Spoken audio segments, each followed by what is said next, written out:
Partager, voilà. Donc, vous devez voir ma page OneNote que j'utilise en classe. Donc, je vous rappelle qu'on est dans les ondes. Je fais un petit rappel vite fait. Donc, une onde, c'est un déplacement d'une information. Et puis, elle a généralement cette forme-là.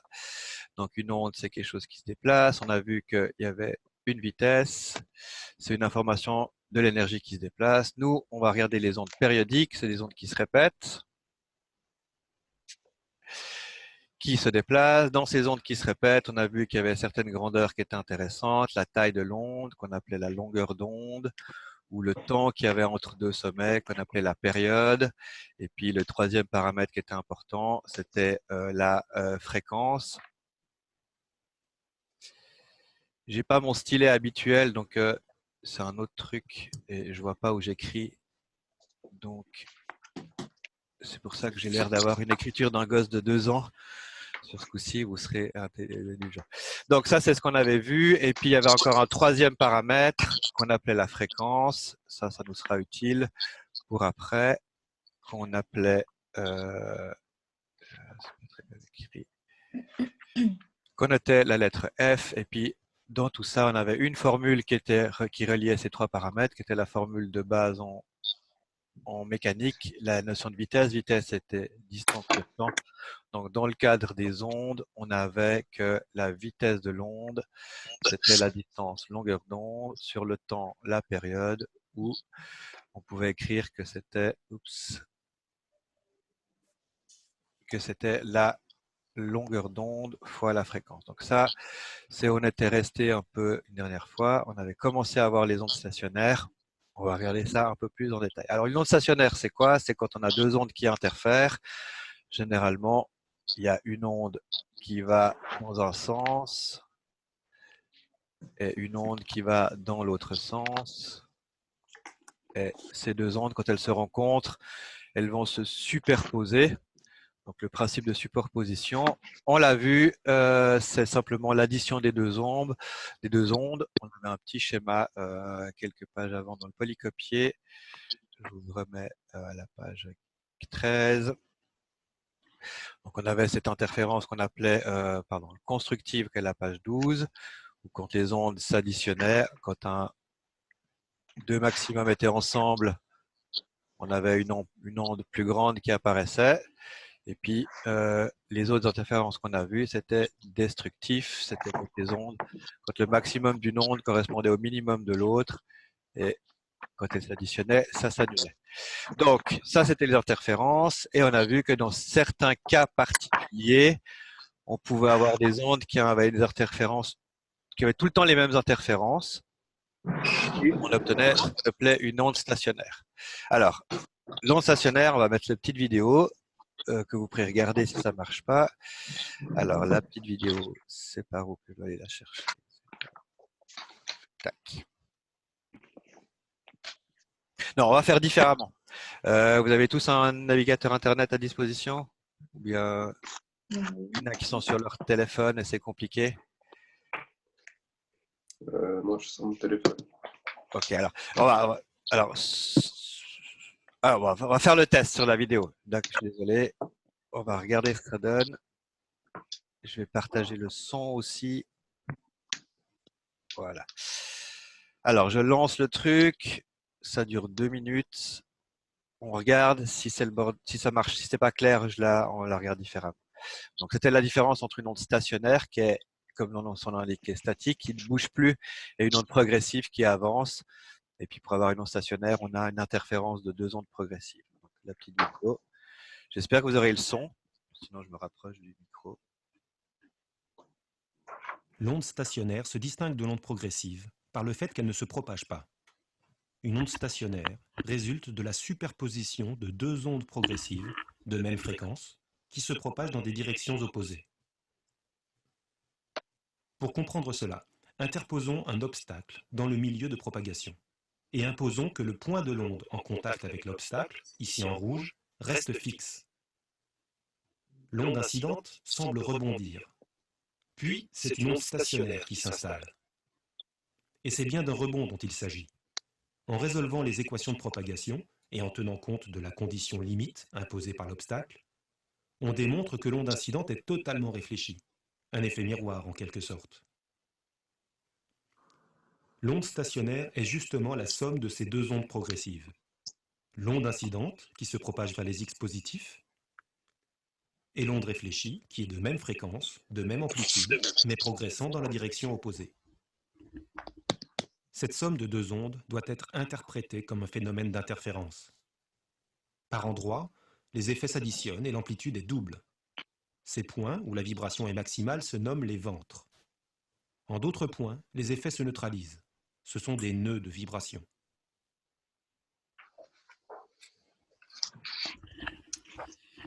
Donc, voilà pour la vidéo. Est-ce que ça a joué chez vous ou est-ce que c'était illisible et que ça laguait Ça faisait des échos parce que vous avez mis le micro Ah tout merde. proche de... Ok. Donc vous aviez le son à double. Oui. Ça marche, ok. Je noterai pour la prochaine fois, je ne mettrai pas le micro. Donc, cette petite vidéo, vous l'avez accès sur Edumedia. Vous pouvez seulement la regarder si vous voulez la revoir tranquillement. En plus de cette vidéo, vous avez à côté des simulations qui reprennent les simulations qu'il y a dans la vidéo. Vous pouvez vous faire des essais, changer. Ça se passe comme ça, la simulation. Donc, vous pouvez choisir, faire des essais, lancer, voir comment ça se passe, mais je pense que ça lag peut-être un petit peu. Voilà, vous pouvez regarder tout ça, vous pouvez jouer un petit peu avec ces choses-là. Je vous encourage à aller tester ce site et du média.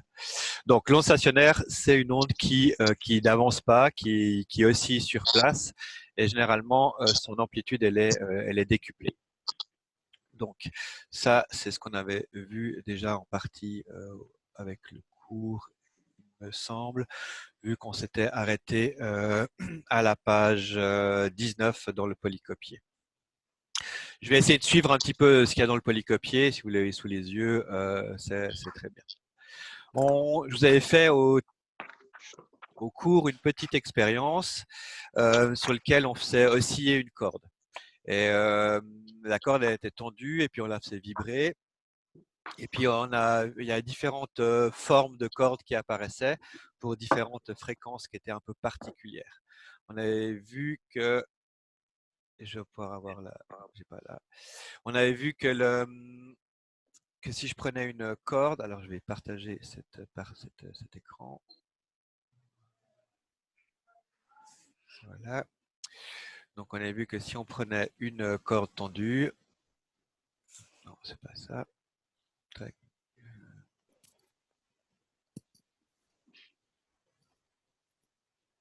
Voilà.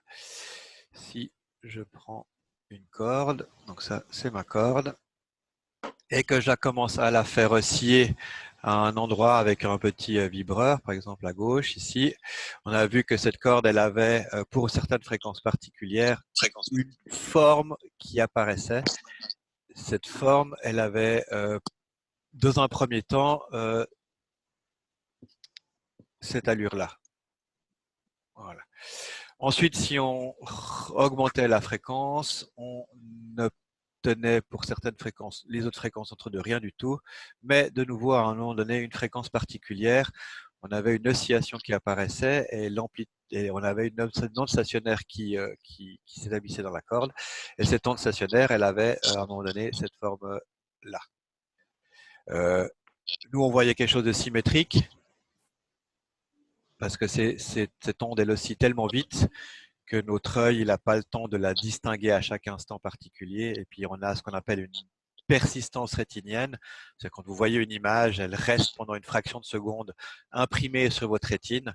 Et du coup, c'est pour ça qu'on avait l'impression qu'on avait tout ça qui était rempli. Mais finalement, on a une onde qui a cette forme-là, ce S, qui apparaissait. Si on amplifiait encore la fréquence, on avait une autre forme qui apparaissait. C'est pas ça que je voulais faire.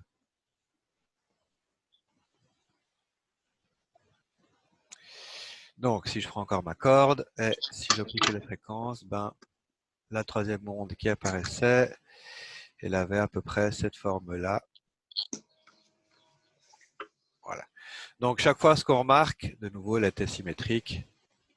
chaque fois, ce qu'on remarque, c'est qu'on rajoute une partie de l'onde qui est un peu particulière, on rajoute un élément comme ça, entre la première, la deuxième et la troisième, et à chaque fois un élément de plus. Donc ça, on avait ça pour différentes fréquences.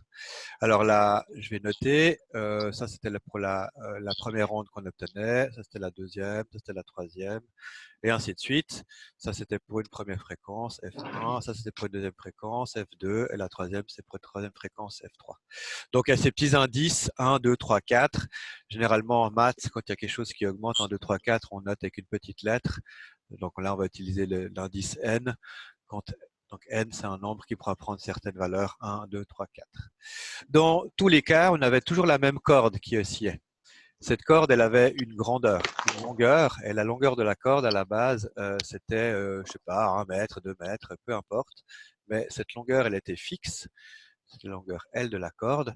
Et dans tous les cas, elle était fixe. Donc, il y a un lien, maintenant, on va faire un lien entre la longueur de la corde et puis la forme de l'onde, s'il y a 2, 3 ou une seule onde, comme ça. Et ça nous permet après, avec la formule qu'on a vue juste avant, de pouvoir trouver une relation avec la formule celle-là, la formule vitesse égale longueur d'onde fois fréquence. Si on arrive à trouver une relation sur la longueur d'onde, lambda, on pourra trouver un lien entre lambda et L, et puis on pourra déterminer ensuite les fréquences qu'il nous faudra particulières, enfin les fréquences particulières pour qu'on ait ces différentes formes d'ondes. Ça, c'est ce qu'on appelle justement des ondes stationnaires, mode 1, mode 2 ou mode 3, suivant la forme de l'onde qu'on a. Donc, pour pouvoir faire trouver cette relation entre la longueur de la corde et la fréquence, et ben en fait, la meilleure chose à faire, c'est de faire des dessins. Si je vais passer une petite formule là. Si je fais un petit dessin, comme j'ai fait ici des ondes, il faut juste se rappeler qu'est-ce qu'on appelle une onde. Une onde, si je redessine une onde sinusoïdale, il faut que je jongle avec je descends ça. Donc une onde, non, je vais la noter ici. Désolé, il faut que je joue un peu avec les fenêtres de vidéo, à gauche, à droite.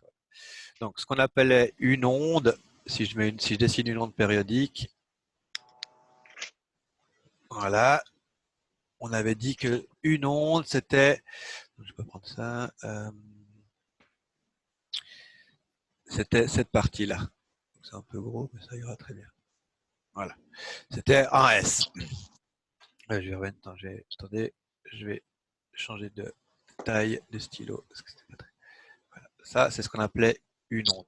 Évidemment, avec le côté réfléchi. Donc, dans le premier cas, dans le cas n égale à 1, notre onde, je vais déplacer ça. Tac. Donc, pour la première fréquence, on n'avait pas une onde entière dans notre corde, mais ce qu'on obtenait en rouge ici, c'était seulement une bosse dans notre onde totale. Donc en fait, ce que j'ai ici, c'est pas une onde entière, c'est une demi-onde, où on le note comme étant une demi-longueur d'onde lambda. Dans le cas d'après, en vert, c'est ça. Ici, j'ai une onde entière. L'onde que j'ai dessinée en vert, ça correspond à l'onde rose qu'on a à gauche. Dans le cas en vert, ici, j'avais exactement une onde ou une fois lambda. Et dans le cas orange en bas, vous avez compris, j'ai pas une onde, mais j'ai une onde et demie ou 3 demi-ondes. 1,5. Donc j'ai 3 demi lambda. Donc maintenant, on va essayer de relier ce 3 demi lambda, ce 1 fois lambda et ce 1 demi lambda à ma longueur de la corde.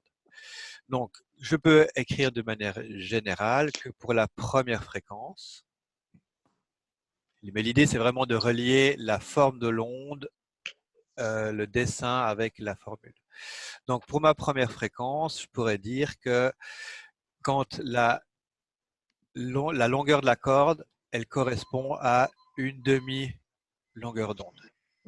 Pour ma deuxième fréquence, la longueur de la corde, elle correspondait à une longueur d'onde, ou je vais l'écrire différemment, je peux l'écrire une, c'est 2 demi. Et vous comprendrez pourquoi après j'écris le 2 demi. Et pour la troisième fréquence, la longueur de la corde, elle correspondait à 3 demi-longueurs d'onde. Alors, vous voyez, on a des demi partout, une demi, deux demi, trois demi. Et puis, si on regarde un peu attentivement ce qu'on a, on voit qu'il y a un lien entre la première fréquence, qui est une demi-longueur d'onde, la deuxième fréquence, qui est 2 demi-longueurs d'onde, la troisième fréquence, qui est 3 demi-longueurs d'onde.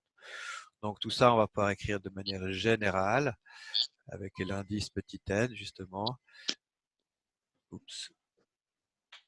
On va l'écrire de manière générale que la longueur de la corde, ça va être n fois n demi lambda. Et le n, ça me dira si je veux ma première fréquence de résonance, c'est ma deuxième, ma troisième, ma quatrième, ma énième, ma millième, ou ainsi de suite. Voilà. Donc là, j'ai déjà un lien entre la longueur de la corde et la longueur de l'onde. Je vous avais dit que la taille était importante dans ces histoires d'ondes, et on voit que pour une longueur de corde donnée, j'ai une longueur d'onde définie. Donc, on a vraiment un lien entre la longueur de la corde et la longueur de l'onde. Mais moi, ce que je voulais au début, c'était mettre un lien entre la longueur de la corde et la fréquence. Quelle fréquence je dois mettre dans ma corde pour que ma corde commence à avoir cette onde stationnaire. Et puis, j'ai dit, on va utiliser cette formule du haut, mettre en relation la vitesse égale lambda sur f. Donc, de cette formule-là, je vais remplacer le lambda là-dedans par un lambda que j'ai ici. Donc, mon lambda que j'ai trouvé en turquoise, il faut juste que je l'écrive différemment. Il faut que je l'isole. Donc, je passe le n sur 2 de l'autre côté. Donc, j'ai 2L sur n.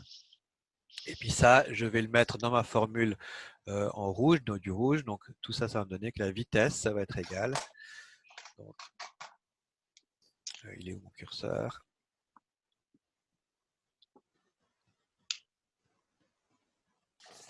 Je vais descendre un petit peu. Donc tout ça, ça nous donne que ma vitesse de l'onde, c'est donc n sur 2 fois lambda. Ça c'est n sur 2 pardon. C'est pas ça. Donc ma vitesse de l'onde, c'est lambda, 2L sur n. 2L sur n fois la fréquence fois la fréquence. On a vu qu'on avait plusieurs fréquences, la fréquence 1, la fréquence 2, la fréquence 3. Donc, c'est judicieux de mettre un petit indice n pour la fréquence et la fréquence n. C'est juste un indice, ce petit n, c'est pas une valeur. Maintenant, cette forme, moi, je vais réécrire cette formule parce que je veux trouver la fréquence qui m'intéresse. Donc, je vais sortir le f de cette formule et ça va me donner, je vais mettre ça en rose, ça va me donner qu'au final, ma fréquence, alors je laisse mon petit indice n, savoir laquelle je voudrais, c'est n fois la vitesse divisé par 2 fois la longueur de la corde. Donc cette formule-là, elle me permet de trouver, si je connais la longueur de ma corde, le L, la vitesse des ondes qui se déplacent dans la corde, je peux trouver la fréquence qu'il va falloir que je mette pour que ma corde, elle commence à faire ces ondes stationnaires. Et ces ondes stationnaires, c'est aussi ce qu'on appelle un phénomène de résonance. Le problème dans la corde, c'est que la vitesse de la corde, elle n'est pas facile à mesurer. La vitesse de la corde, elle va dépendre de la tension qu'il y a dans la corde. C'est pas ça que je vais faire. On avait une formule que je vous ai présentée, mais qu'on ne va pas travailler, qui dit que la vitesse d'une corde, c'est la racine de la tension dans la corde ou la force qu'il y a dans la corde divisée par la masse linéique. Donc c'est pas facile à trouver. Ces vitesses dans les cordes si on ne connaît pas le type de la corde, la tension dans la corde. Dépend de la tension. Donc c'est pour ça qu'on va plutôt travailler par la suite avec les instruments à vent. Parce que vous verrez que dans les instruments à vent, comme les trombones, les flûtes et tout ça, on peut faire le même raisonnement. Mais l'avantage des instruments à vent, c'est que la vitesse, elle est connue parce que la vitesse du son, c'est 340 mètres par seconde. Dépend de la tension de la corde. Je finis d'écrire ça.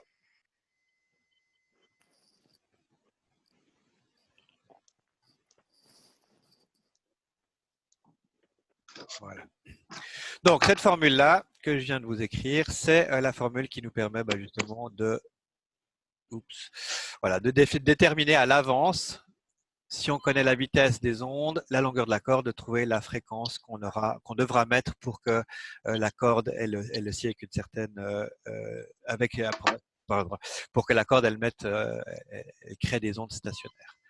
Cette relation, elle est linéaire, vu que V est constant, L est constant, N, c'est un chiffre. Si je passe de N égale à 1 à N égale à 2, je double. De N égale à 2, N égale à 4, on fait quoi? Fois 4. Donc, tout ça, c'est linéaire. C'est pour ça qu'on a des fréquences qui sont doubles, triples, quadruples de la fréquence de base. Alors, ce que je viens de vous écrire, si je reviens dans le polycopier que vous avez à disposition, si on le regarde ensemble, le raisonnement il est écrit. Donc, vous avez à la page 20 ces petits schémas qui reprend les 3 formes d'ondes, et puis vous avez tout le raisonnement qui explique justement avec la longueur d'onde et la longueur de la corde. Vous pouvez rentrer, si on ne l'a pas déjà fait, à la page 21, vous avez l'endroit pour rentrer une formule, mais ne rentrez pas cette formule. Vous pouvez rentrer cette formule, mais ce n'est pas celle qu'on va utiliser. Celle-là, vous pouvez la mettre en parenthèse, parce que justement, elle fait intervenir cette formule avec la tension, formule que je vous ai dit qu'on n'allait pas travailler. Mais à la place, vous pouvez remplir dans ce petit carré cette formule suivante. La fréquence n, c'est n fois la vitesse de l'onde sur 2 fois la longueur de la corde. Voilà.